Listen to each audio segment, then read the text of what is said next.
그동안 말씀 들어왔던 고린도 전서를 잠시 멈추고 새 출발하는 우리 사랑하는 성도들과 함께 하나님께서 주시는 희망의 메시지로 무장하려고 합니다. 우리는 지난 1월 1일부터 축복 성회로 은혜를 받았습니다. 사랑하는 자여, 네 영혼이 잘됨같이 범사가 잘되고 강건하기를 원하노라. 귀한 말씀이었습니다. 그러나 오늘 찬란하게 뜨는 저 태양도 어제에 떴던 태양이고, 아름다운 달도 어제에 보던 그 달이었습니다. 우리의 살갗을 스치는 차가운 바람도 어제 불던 바람이었습니다. 여전히 세계 곳곳에서는 전쟁이 계속되고 있습니다. 한반도의 불안의 정세는 더욱더 고조되고 있습니다. 물가는 하늘 높은 줄 모르고 서민들을 괴롭히고 있고, 어려운 경제 상황은 바닥에서 올라올 줄 모르는 불확실한 삶을 하루하루 살아가고 있습니다. 오직 달라진 것 하나가 있다면 2023년의 묵은 달력을 거두어내고 2024년 갑진년의 새 달력을 걸어두고 시작을 했다는 것입니다. 변한 것은 아무것도 없지만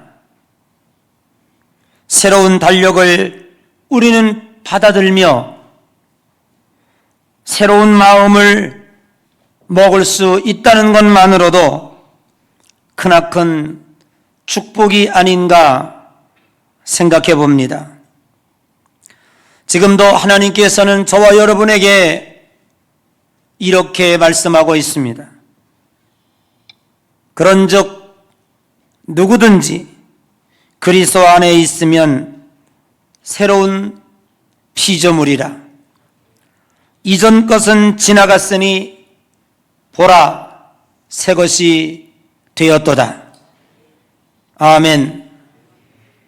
끝없이 전도서 기자가 우리들에게 이야기하고 있는 것처럼 해 아래 새 것은 없나니 아무것도 없다고, 헛되고 헛되며 헛되고 헛되니 모든 것이 헛되다고 우리들에게 이야기하고 있지만, 그러나 하나님께서는 그리스도 안에 있는 자들은 새로운 피조물이고, 보라, 이전 것은 지나갔으니 새 것이 되었다고 하여 우리들에게 새로운 삶을 살아가기를 독촉하고 있는 것입니다.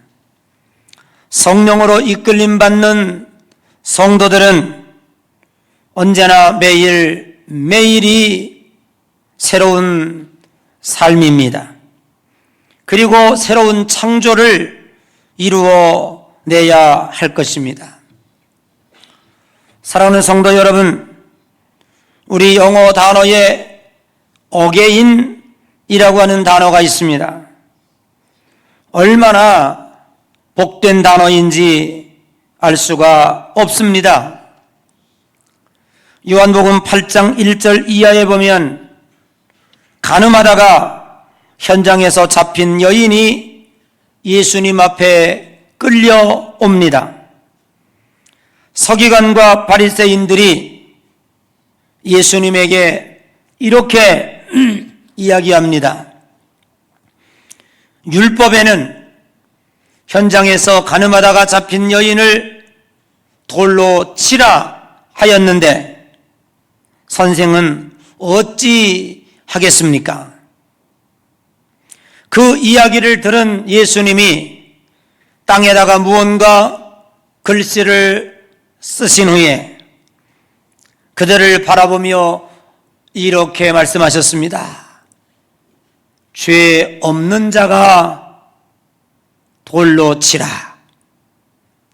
서로 힐끔 얼굴을 쳐다보다가 한 사람 한 사람씩 그 자리를 떠났습니다.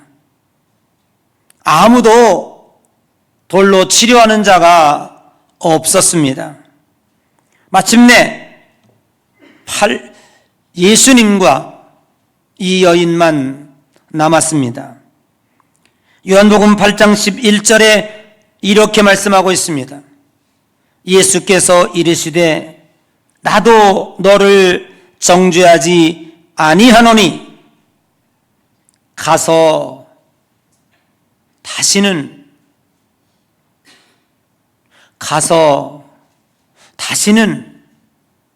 죄를 범하지 말라 하시니라. 새로운 기회를 이 여인에게 허락해 준 것입니다. 새로운 삶을 살라고 하는 어게인의 축복을 주신 것입니다. 어게인이라고 하는 이 단어는 새롭게 시작하라고 하는 의미가 담겨 있습니다. 보라, 이전 것은 지나갔으니 새 것이 되었도다. 결코 과거에 붙잡혀서는 안 된다고 하는 말입니다. 지나간 시간은, 과거는 마귀의 시간입니다. 앞으로 다가올 시간은 우리가 예측할 수 있는 시간이 아니기 때문에 그것은 하나님의 시간입니다. 다만 오늘 우리에게 주어진 이 시간, 현재는 우리의 시간입니다. 하나님이 우리들에게 과거에 붙잡히지 말고 새롭게 출발하라고 하는 하나님의 축복의 선물인 것입니다. 2023년이 여러분에게 어떤 해였는지는 우리는 잘 알 수가 없습니다. 계획한 것이 잘 이루어질 수 있었기도 하지만, 그러나 후회되는 일들이 많이 있을 것입니다. 다시는 기억하고 싶지 않은 좋지 않은 사건들도 많이 있었을 것입니다. 그러나 하나님은 여러분에게 지금도 말씀하고 있습니다. 이미 지나갔다고요. 이미 그것은 과거의 시간으로 흘러가 버렸다고 우리들에게 말씀하고 있습니다. 어게인이라고 하는 단어에는 내가 너에게 새로운 기회를 주겠다라는 하나님의 말씀이 담겨 있습니다. 요즘에 실내 배구 시즌이 한창입니다. 1세트에 졌다고 해서 두 번째 세트까지 지라는 법은 없습니다. 어떤 경우에는 1세트, 2세트를 형편없이 졌다가도 3, 4, 5세트를 잘 마무리해서 승리로 이끌어가는 장면을 많이 보게 됩니다. 후회 막급한 2023년을 새롭게 만회할 2024년이라고 하는 새로운 달력을 우리에게 주신 여호와 하나님께 찬양과 감사를 드리시기 바랍니다. 그래서 오늘 창세기 1장 1절의 태초에 하나님이 천지를 창조하시니라. 우주 만물은 하나님이 창조하셨고 하나님은 만물의 시작이라고 하는 것입니다. 그래서 하나님은 알파와 오메가가 되십니다. 요한계시록 22장 13절에 나는 알파요 오메가요 처음과 마지막이요 시작과 마침이라고 말씀하고 있는 것입니다. 하나님의 창조는 믿는 성도들을 환경이 아무리 힘들고 어렵다고 할지라도 무에서 유를 창조하시고 혼돈에서 질서를 만들어내신 하나님의 능력에 의지하라고 하는, 그래서 보라 이전 것은 지나갔으니 새 것이 되었다고 하는 어게인의 축복을 우리들에게 선물로 주고 계시는 것입니다. 요즘에 신년 벽두가 돼서 헬스장 등록 인원이 한 30%는 늘었다고 그래요.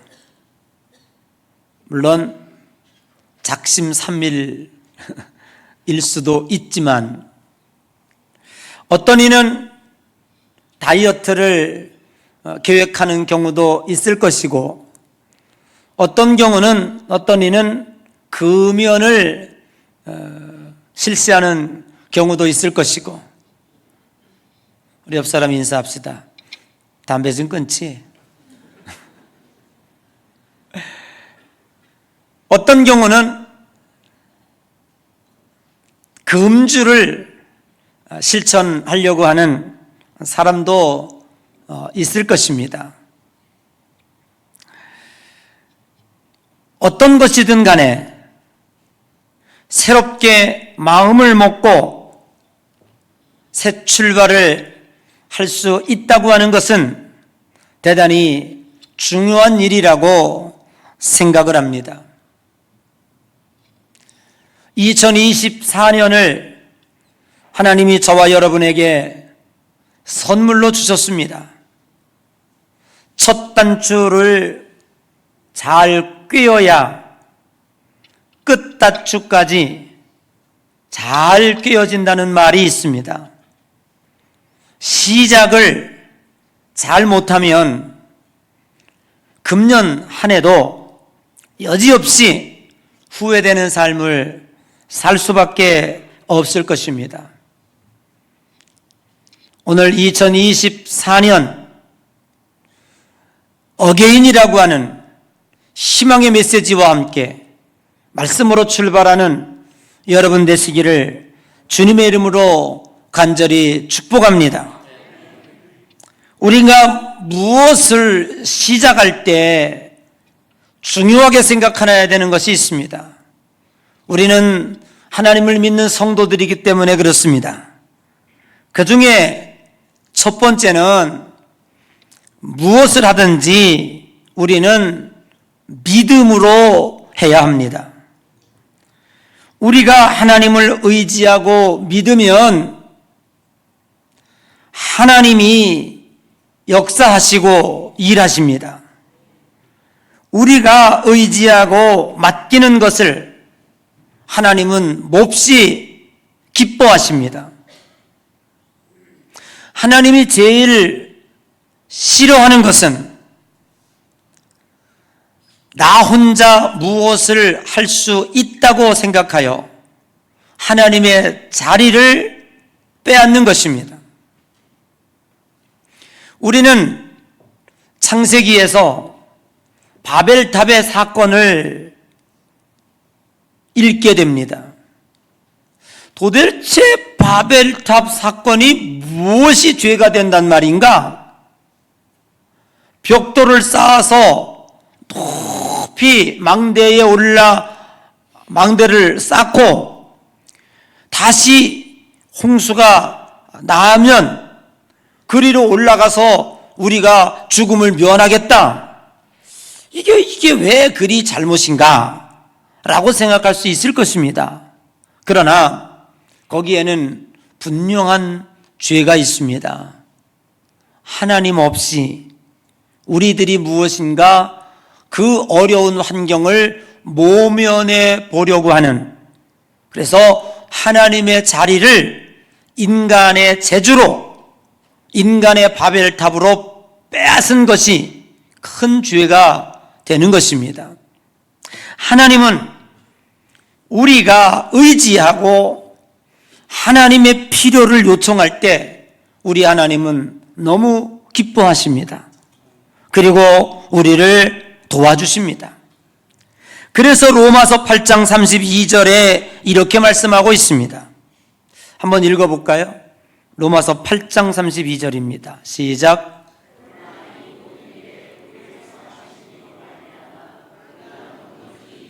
저게 32절인가요? 요즘에 방송실이요 조금 헷갈려요. 나이가 먹더니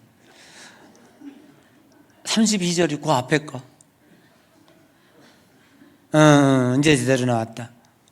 졸지 말고. 시작.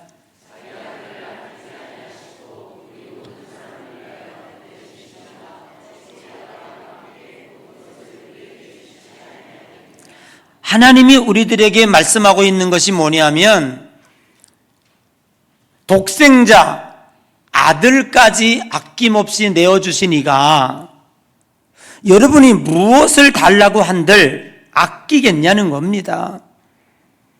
그래서 37절에 그러나 이 모든 일에 우리를 사랑하시는 이로 말미암아 우리가 넉넉히 이기느니라 라고 말씀하고 있는 것입니다. 믿음으로 반응할 때 우리 마음속에 있는 두려움이 물러갑니다. 두려움은 불신앙의 결과입니다.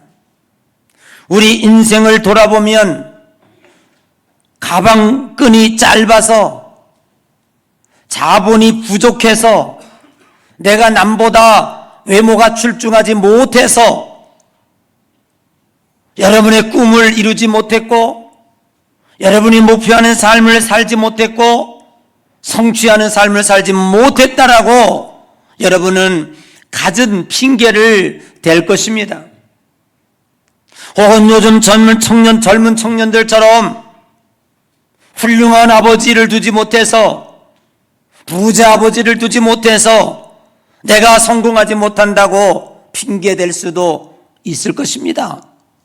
그러나 사실 냉정하게 뒤돌아보면 그것이 문제는 아니었습니다. 어떤 일을 시작하려고 할 때 우리를 엄습해 오고 우리를 실패로 이끌어갈 수밖에 없었던 중요한 그 원인은 무엇이었습니까? 그것은 바로 두려움이라고 하는 것이었습니다. 두려움 때문에 깊이 들어가지도 못했습니다. 두려움 때문에 무엇인가 시작하지도 못했습니다. 두려움 때문에 조금 더 확장해야 되는데 확장하지도 못했습니다. 두려움 때문에 느낌은 왔는데, 기도하면서 확신은 왔는데 변화를 이루지 못했습니다. 철썩거리다가 두려워하다가 결국 기회를 다 잃어버리고 말았습니다. 여러분을 성공하지 못하게 하고 여러분들이 원하는 꿈과 계획을 이루지 못하게 했던 것들이 진짜 환경이었던가요? 돈이었던가요? 지식이었던가요? 아니었다는 거예요. 수학 문제, 영어 문제 조금 더 하나 잘 풀었다고 하는 것이 여러분을 성공으로 이끌었던가요? 아니에요. 이 세상을 점령한 사람은 모두 다 강심장이었습니다.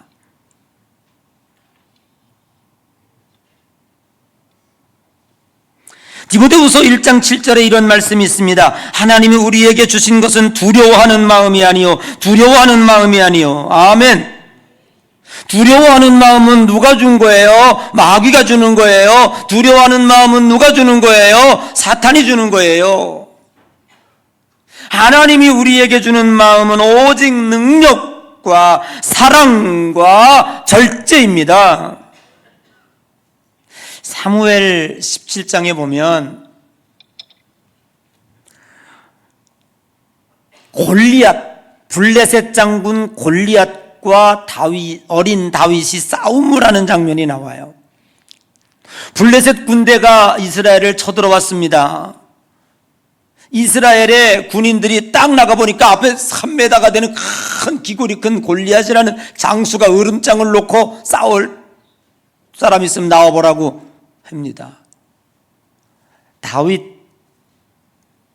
아버지가 야, 네 형들이 전쟁터에 나갔는데 다윗은 너무 어려가지고 한 12살 정도 됐어요. 너무 어려서 전쟁터에 못 나가니까 너 형들 배고플 텐데 가서 이게 욕이나 하라고 떡 좀 갖다 주고 와라. 그때 전쟁은 뭐 지금처럼 뭐 대포 쓰고 하는 전쟁이 아니라 충분히 그럴 가능성이 있었을 것 같아요. 그래서 딱 짊어지고 보따리를 짊어지고 뚝 가보니까 전쟁터 저 앞에 큰 놈의 으름장 놓고 뭐 너희 하나님이 어쩌고 하나님을 비웃고 그러고 있어요. 그래서 하다 보니까 이스라엘 군대는 바위 틈에 다 숨어가지고 우도를 떨고 있는 거예요.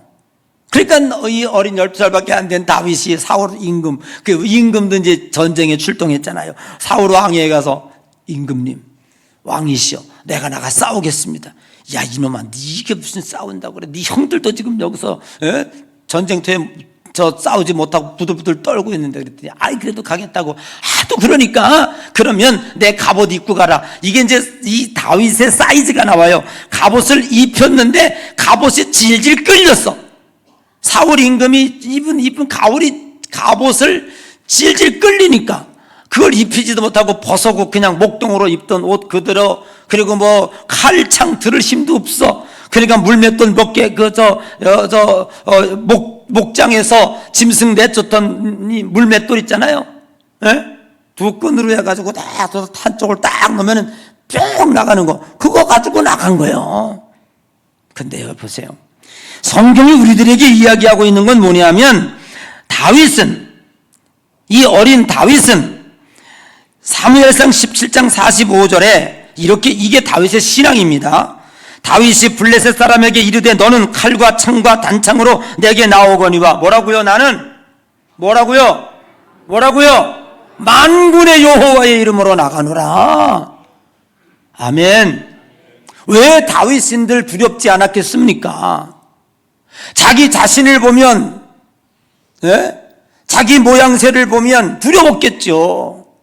그러나 다윗은 자기 자신의 부족한 걸 본 게 아니라 자기 자신이 갑옷조차 입을 수 없는 나약한 자기 몸을 본 거 아니라 나는 만군의 여호와의 이름을 믿고 나간다 이 말이에요. 아멘. 그래서 47절에 또 여호와의 구원하심이 칼과 창에 있지 아니함은 이 무리에게 알게 하리라. 전쟁은 여호와께 속한 것인즉 너희는 우리 손에 넘어지리라. 아멘. 넘기시리라. 주님께서 말씀하고 있는 줄로 믿습니다. 진정 여러분에게 믿음이 있다면 여러분은 환경을 보지 마시고 하나님의 능력을 보시기를 바랍니다. 나는 여러분에게 청합니다. 여러분 영혼의 눈이 활짝 열리시기를 바랍니다. 그러므로 이제 오늘 우리들이 승리하는 길은 두 번째로 주님과 함께라고 하는 것을 결코 잊어서는 안 됩니다.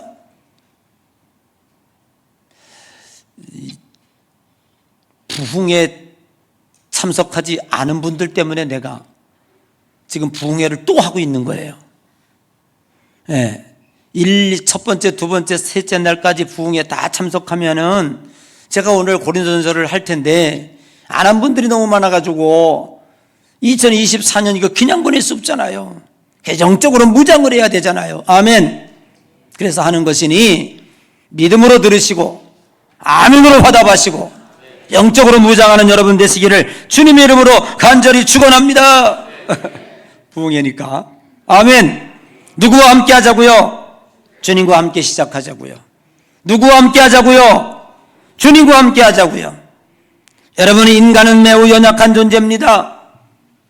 동물들은, 이 세상에 존재하고 있는 모든 생물들은 모두가 다 공격무기가 있든지 아니면 스스로 방어할 수 있는 무기를 가지고 있습니다. 날카로운 이빨을 가졌든지 발톱을 가졌든지 뿔을 가졌든지 이두저도 아니면 36개 도망칠 수 있는 빠른 발을 가졌든지 이두저도 아니면 냄새를 풍겨서라도 자기를 보호하고 몸에 보호색을 띄어서라도 자기를 적에게 노출시키지 않으려고 하는 방법을 다 가지고 있습니다. 그런데 우리 인간은요, 이두저도 없습니다. 오직 흙으로 만들어주시고 그 코에 생기를 불어넣으셨다고 그랬어요. 이유는 무엇이겠습니까? 내가 너에게 아무것도 공격할 수 있는 날카로운 이빨 뿔이 없다고 할지라도 내가 너와 함께 있다. 내가 너에게 영적인 호흡, 생기, 생명을 불어넣어서 내가 너와 함께 소통할 수 있는 영을 주었으니 아무 때나 나를 불러라. 그러면 내가 너를 도와주리라. 아멘. 여러분, 요한복음 14장에 보면 예수님께서 이제 십자가에 달리시고 승천하신다고 그러니까요, 제자들이 두려웠어요. 별 볼 일 없던 제자들이 예수님 3년 따라다니까 수지 맞았습니다. 물고기 2마리와 보리떡 5개로 5,000명을 먹이시고 12강줄이가 남고 안전뱅이들이 일으키시고 눈먼 자가 뜨게 하시고 예수님 떴다 그러면은 6만 명 7만 명 막 빽빽하니 사람들이 모여서 예수 예수 소리를 지르니까 그 옆에 붙어 다니는 것만으로도 어깨가 우쭐했어요. 예수님과 함께 살면 수지 맞겠다 생각했는데 이게 웬일입니까? 3년이 지나지 않아 십자가에 달리시겠다는 거예요. 그리고 하늘로 올라가겠다는 거예요. 낙심천만에 이들이 근심하고 두려워할 때 예수님께서 뭐라고 얘기하고 있습니까? 요한복음 14장 1절에 너희는 마음에 근심하지 말라. 하나님을 믿으니 또 나를 믿으라. 내가 너희를 위하여 거처를 예비하러 가노니 내가 다시 와서 너희도 나 있는 곳에 영원히 있게 하리라 말씀하십니다. 믿어지질 않아요. 그래도 이들의 근심과 걱정이 사라지지가 않아요. 그러니까 예수님께서 13절 14절에 너희들이 무엇을 구하든지 지금까지 내 이름으로 아무것도 구하지 않았으나 이제부터 구하라. 그러면 시행하리니 너희 기쁨이 충만하리라. 기도를 줬어. 그래도 두려움이 사라지질 않아요. 예수님 없이 우리 어떻게 살락해요? 그러고 있어요. 그때 예수님께서 마지막으로 뭘 얘기하고 있습니까? 25절 이하에 14장 25절 이하에 내가 너희를 위하여 보혜사 성령을 보내주리니 아멘. 27절에 너희는 마음에 근심하지도 말고 두려워하지도 말라라고 말씀하고 있습니다. 그러면서 요한복음 20장이 끝나게 되고 이들은 곧장 어디로 넘어갑니까? 이제 사도행전으로 넘어갑니다. 500명이 예수님의 승천 과정을 지켜보았습니다. 멍하니 지켜보고 있어요. 천사가 내려와서 하는 얘기가 야 너희들은 어찌하여 하늘만 쳐다보고 있느냐. 올라간 그 모습대로 예수님이 다시 오시리라. 예루살렘을 떠나지 말고 기도해라 라고 말씀하고 있습니다. 380명은 뿔뿔이 다 흩어지고 120명이 요만한 골방에 앉아서 주님이 보혜사 성령을 보내주신다고 그랬으니 우리 기도하자. 그리고 그들이 기도하는 중에 열흘 만에 성령이 내렸어요. 불의 혀같이 갈라지고 바람같이 이가고 각나라 방언이 일어났습니다. 어떤 현상이 나타났습니까? 어린 소녀 앞에서도 나 예수 몰라 3번씩이나 부인했던 베드로 아닙니까? 그런데 그때의 바리새인들 서기관들이 불러다가 너 예수 전하지 마 라고 했을 때 베드로 뭐라고 말했어요? 내가 사람을 기쁘게 하랴 하나님을 기쁘게 하랴. 아니 그 담대함이 어디서 나왔습니까? 성전 미문에 앉은 뱅이가 수십 년 동안 구걸하고 동전 한 입 주고 올라갔던 그 사람입니다. 베드로가 그를 향하여 말합니다. 은과 금은 내게 없거니와 나사렛 예수의 이름으로 명하노니 일어나 걸어라. 펄떡 일어나 걸었습니다. 이 베드로를 변하게 한 자가 누굽니까?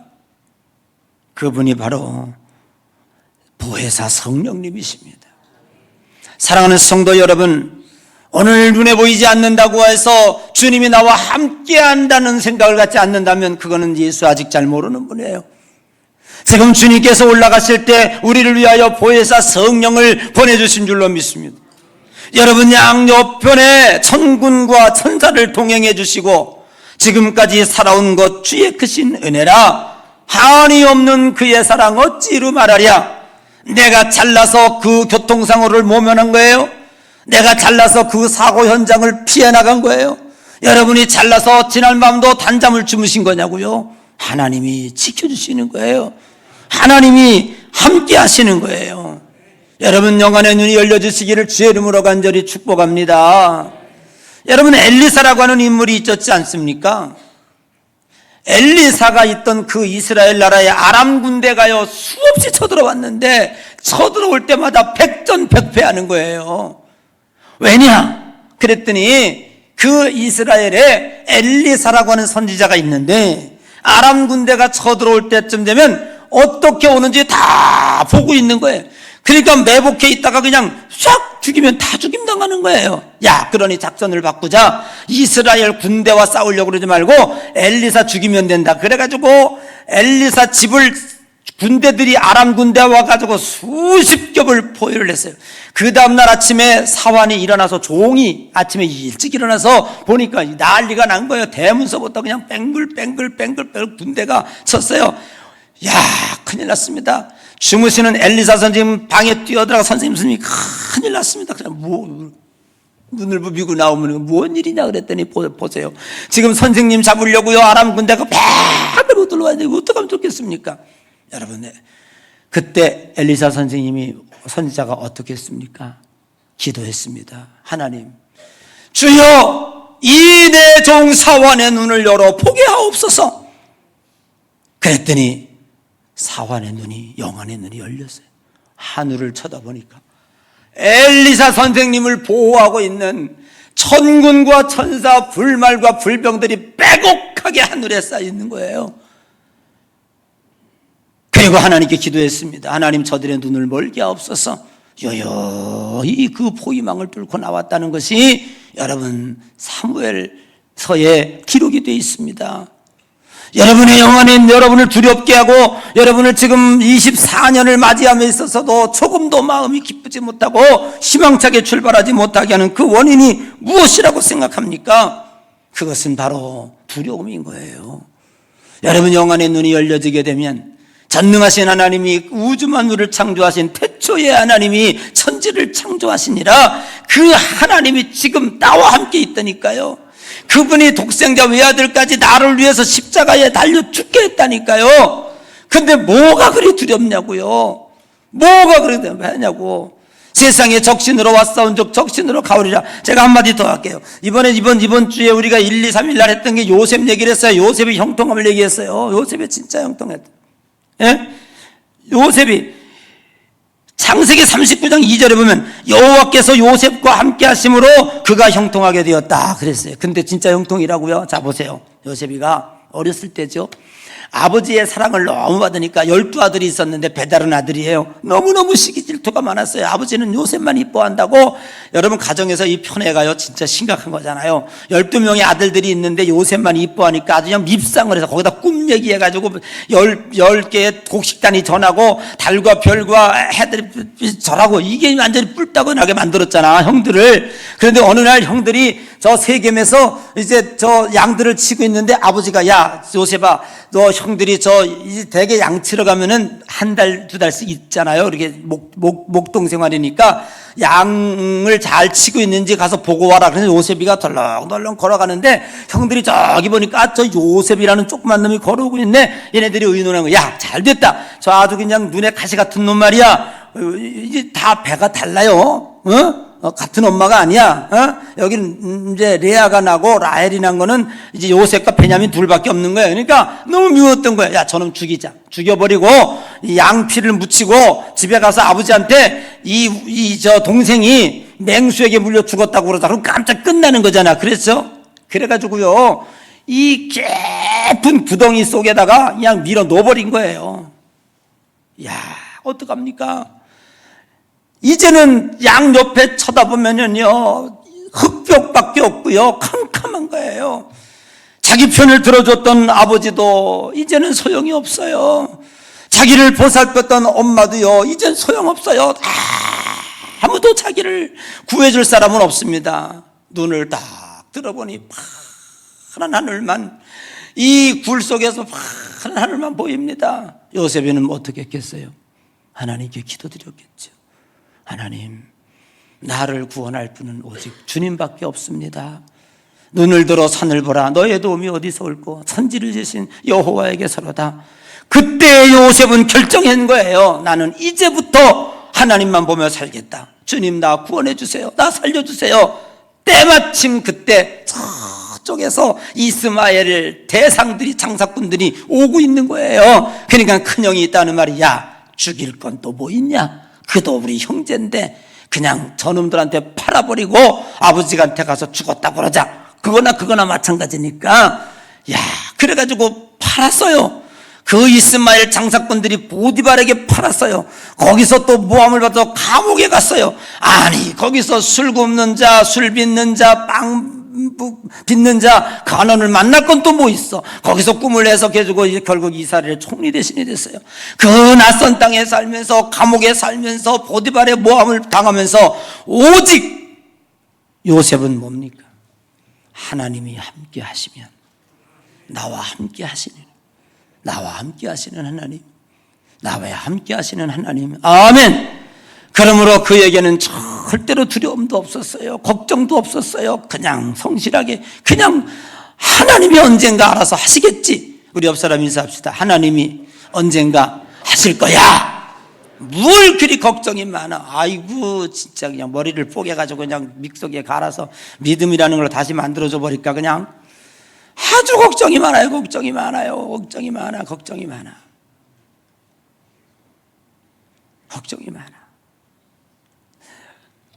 제가 지난주에, 그저께 건강진단 결과서를 받았어요. 2주 전에 했거든요. 우리 지방에서. 요즘에는 그 심리검사도 하더라고. 그래서 컴퓨터에다 자기 제가 거기 뭘로 나온 줄 알아요? 스트레스, 우울감, 두려움, 자살감, 뭐 다 나와요. 다 제로야. 우리 센터의 심리상담사들한테 보여줬다. 내가 그거죠. 이런 사람은 없대. 아니, 실제 나는 그렇게 내가 뭐 거짓말로 했겠습니까? 그 사람들이 질문서가 쫙 몇 페이지가, 내가 시험 본 건데 내가 거짓말로 받겠? 난 사실 그래요. 난들 왜 걱정이 없겠어요? 난들 왜 근심이 없겠어요? 그러나 내가 그렇게 질문서에 답할 수밖에 없는 것은 전능하신 여호와 하나님이 나와 함께 하시기 때문에 나는 그렇습니다. 내일 일은 난 몰라요. 하루하루 살아요. 불행이나 요행함도 내 뜻대로 못해요. 나머지는 집에 가서 부르시고요. 자, 이제 2024년 소박한 꿈이라도 꿉시다. 꿈이 없는 사람은 죽은 목숨이나 다름이 없는 거예요. 나 80대서 90대서 목사님, 내가 뭔 꿈이 있겠어. 나 이제 죽을 날만 기다려. 천만 할아버지, 그런 소리 하지 마라. 하나님 앞에 꿈을 가져. 하나님, 나 이제 아침 먹으면 교회 갈 거예요. 교회 가서 내 자녀들을 위하여, 우리 교인들을 위해서 나 금년에는 매 1시간씩만 나 기도할 거예요. 하나님, 나 건강 주세요. 나 이게 내 꿈이야. 아멘. 1년 동안 하나님이 건강하게 하실 줄로 믿습니다. 학업하는 학생들에게는 학생의 꿈이 있어요. 주부에게는 주부의 꿈이 있어요. 여러분의 현실에서 꿈꿀 수 있는 꿈이 있다면 오늘부터 꾸셔요. 작은 거라도 꾸셔요. 그 꿈을 주님께 드리세요. 그러면 그 꿈을 주님이 이루어 주시는 줄로 확신하고 믿습니다. 인순이가 부른 거위의 꿈이라는 게 있는데, 아, 오늘 시간이 없어 못 들려주겠다, 그지? 응? 각자 들러요, 집에 가서. 너무 시간이 많이 갔어요. 오늘도 부흥회 하느라고. 근데 1, 2, 3 부흥회 때보다는 짧게 했어. 그때 1시간 반 했으니까 뭐 지금 뭐 얼마 안 했잖아요. 난 꿈이 있었죠. 버려지고 찢겨 남루하여도 내 가슴 깊숙이 보물과 같이 간직했던 꿈. 혹 때론 누군가가 뜬모를 비웃음 내 등 뒤에 흘릴 때에도 난 참아내야 했죠. 참을 수 있었죠. 그날을 위해 늘 걱정하듯 말하죠. 헛된 꿈은 독이라고. 세상은 끝이 정해진 책처럼 이에 돌이킬 수 없는 현실이라고. 그래요. 난 꿈이 있어요. 그 꿈을 믿어요. 나를 지켜봐요. 기도하십시다.